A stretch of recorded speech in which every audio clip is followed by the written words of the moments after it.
Hello from a sunny Kampala in Uganda today, and thank you for joining me for a few thoughts from the Bible. Now, the first disciples that Jesus called were fishermen. Simon, James, and John, they'd spent the whole night working hard, fishing, seeing no return on their investment, and they were cleaning their nets the morning after when this man comes up to them and asks if he can stand in Simon's boat to teach the crowd on the shore. Okay. Go ahead, I guess.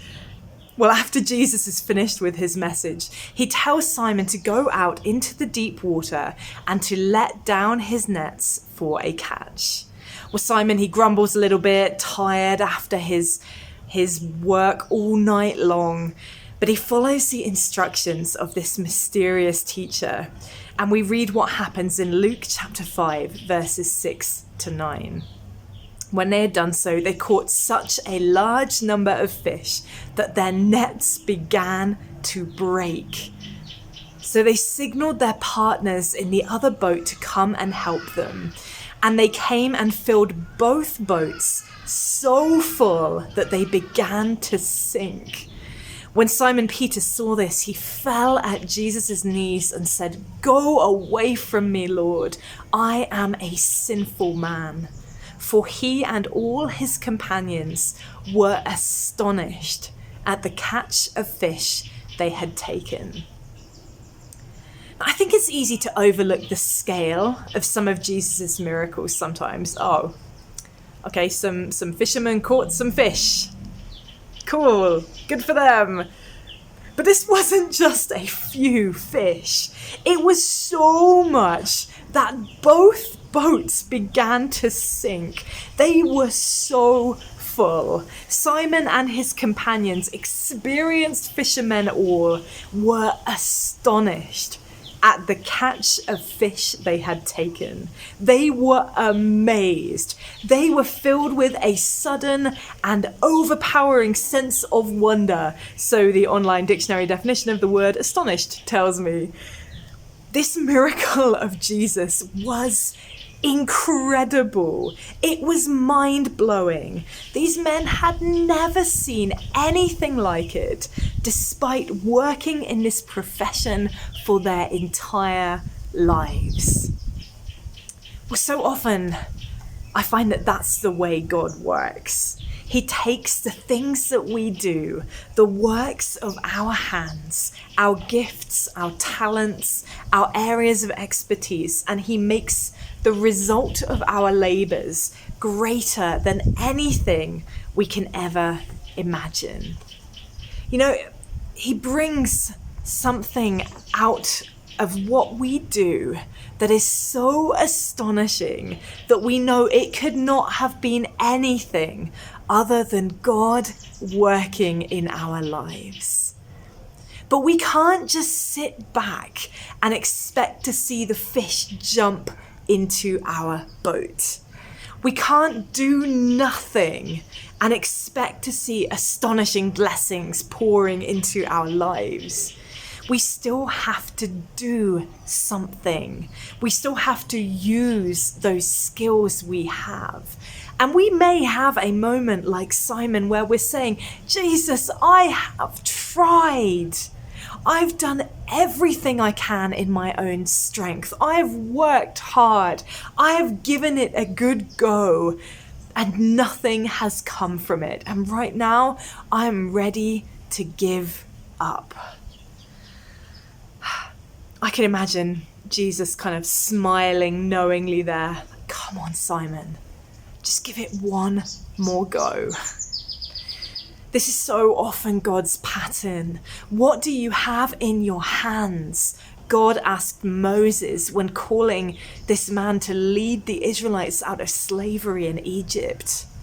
Well, not a lot, God. I mean, just a shepherd's staff, just a stick, a symbol of Moses' work, the thing that he was skilled in. I'm going to use that, said God. What's in your house? Elisha asked a woman in desperation, loan sharks circling, ready to take her 2 sons as slaves in payment of her dead husband's debt. You know, God could just have dropped piles of gold into her lap, but instead he asked, through Elisha, "What do you have that I can work with?" "I've nothing." "Well, I'm just a little jar of olive oil." "That'll work," God says. We all have something that God can use. Gifts, talents, jobs, hobbies, stuff, money. But are we willing to step out? Even when it seems impossible, even when we're tired and we've not seen any results, are we prepared to do something, even though it looks utterly ridiculous, just because Jesus has asked us to? I think Simon's response to Jesus when Jesus asked him to throw out his nets is one of the most beautiful verses in the Bible. It's found in Luke chapter 5 and verse 5. And Simon says, "Master, we've worked hard all night and haven't caught anything.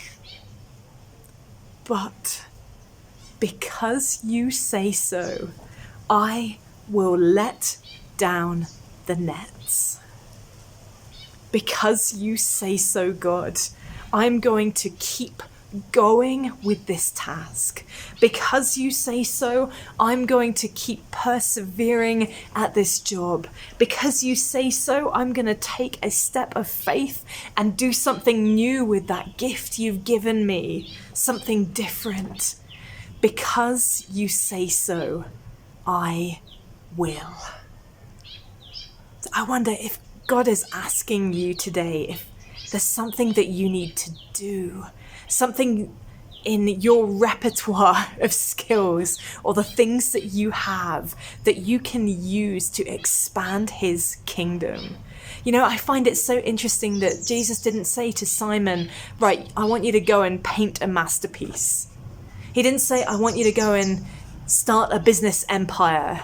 He said, "I want you to let down your nets. I want you to do fishing. You know, that thing that you've been doing for years, that thing that you're experienced in, that thing that you're skilled at. That's what I want you to do. But I want you to do it for me." I don't think that God is asking us to do something that he's not given us gifts for. He wants to use the gifts that he has given us to do something astonishing. Thank you so much for joining me today for that little thought from the Bible. I'll be back on Friday with another video, so I will see you then.